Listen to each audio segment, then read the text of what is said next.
Hey y'all, so this gonna be my first official car vlog. I am actually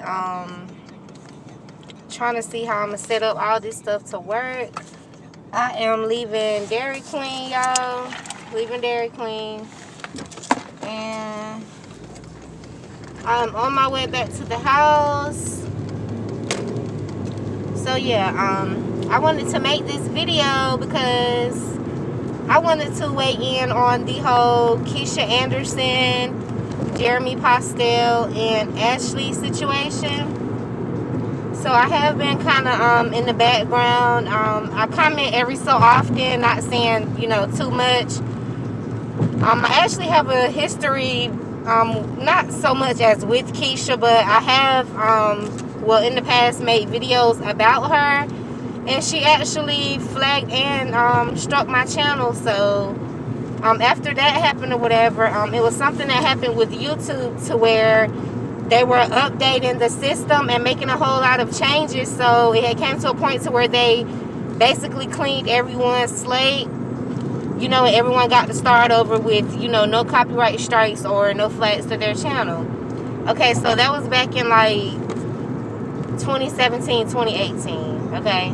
So fast forward to now, and the situation with KEESHA and Jeremy has just, you know, became even more messy to the point to where Ashli, which is Jeremy's second baby's mother, the child of his son, his mom, she actually came out and is starting to speak her truth or whatever on what the whole situation was.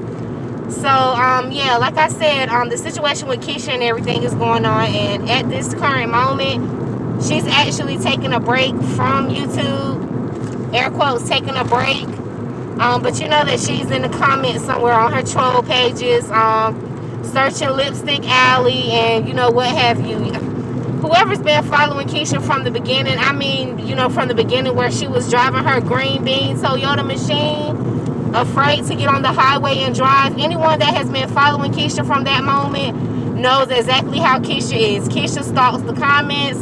KEESHA wants to keep up with anything that's, you know, going against anything that she says. Anyone that has an opposing opinion, she's going to delete your comment, or she's going to clap back and make it seem as though, you know, somehow you're just a hater or somehow you're all in her business. But, ma'am, you put your business on YouTube. Your whole life is YouTube. Of course, your audience or people that once supported you that still probably watch just to see what you got going on, of course those people are going to have things to say about you. Like, you're crazy if you think people aren't going to have an opinion. You don't necessarily have to like that opinion, but people are going to have an opinion to speak.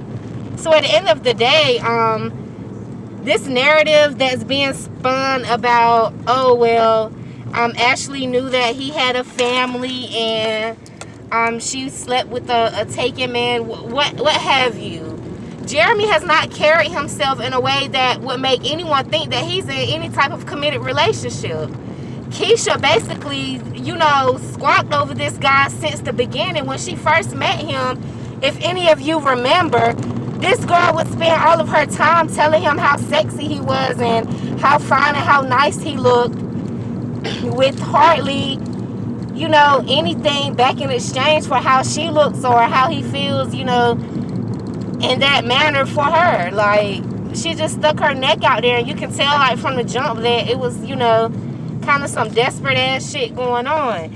And not even to bring up the whole thing with Jedediah, but like, that was actually a guy that showed interest in liking her. Like, and at the end of the day, I don't care what anyone has to say about that opinion, because I'm gonna have mine and I stand in it. Jed was actually a guy that liked KEESHA. Like, he was actually a guy that, you know, this guy go out with her and he don't want her to spend any type of money.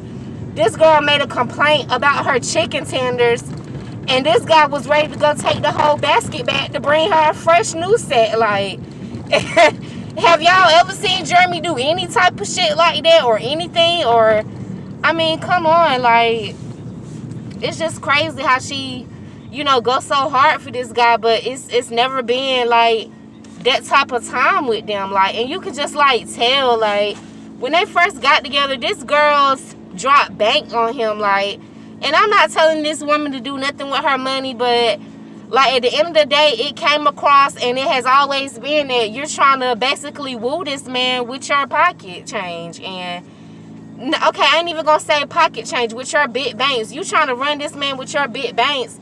And at the end of the day, Keisha girl, money does not buy love. Money does not buy attention. Money does not buy this man wanting to be attracted to you or be with you in that kind of way. It's kind of like you seen a sucker and you licked it. That nigga fell for it. And taking this back to Jedediah, I remember a time where, you know, he had to sit down and explain to you, like, Keisha, I don't want your money. I don't want you to do anything for me. Like, I'm the type of man that get out here and get it on his own. I'm the type of man that been helping my mama since a young age. Like, I'm not with no woman for nothing she can offer me. I don't want anything you can offer me. And you know what, girl? When that guy told you that shit, like some real shit, you should have took heed to that, because even if he is a few years younger than you or whatever, he told you nothing wrong. And he was coming from a perspective of, like, a grown man, and he wasn't even, you know, in that set of mind frame like Jeremy is. Like, I can recall one time where you bought Jeremy something, and he was like, well, okay, so you didn't have to buy me nothing. And if I'm not mistaken, I think it's that time you bought him that damn, what was it, y'all? That virtual game or some shit. Y'all correct me if I'm wrong. Some type of virtual game or something. She had bought him, and he had came out his mouth and said, oh, well, Keisha, you didn't have to buy me nothing. And that kind of, you know, opened my eyes to, oh, well, Jeremy kind of see what Keisha on, and he came out his own mouth and told her that, hey, you know, you don't have to buy me anything. Like, yeah, babe, I appreciate it, but it wasn't really needed. So yeah, I don't know, just the whole situation is just something else. Like, I don't know, you can kind of just tell that he wasn't feeling Keisha in that kind of way. Okay, and if I'm wrong, y'all drop it in the comments below if I'm wrong, but like, I'm only speaking on facts here, y'all. Like, the shit just, when you put two and two together, I mean, ain't no denying it. Ain't no denying it. But yeah. Yeah, so I think I'm going to go ahead and make me a video series about it. And just go from there, because I have a lot to say. And I'm tired of sitting in the background. I'm tired of people coming for Ashli. So yeah, I'm definitely going to be making a video, and I'm about to lay this shit all out. So y'all make sure to like, share, and subscribe, and be tuned to my look forward to my up and coming videos about this whole Keisha situation. And I'm not worried about her striking my channel or anything like that, because I'm going to play it smart this time, because I know how she moves, and I'm just going to continue to move forward. And yeah, make sure y'all like, comment, and subscribe. Drop your comments down below, and be on the watch for my upcoming videos. Peace, y'all.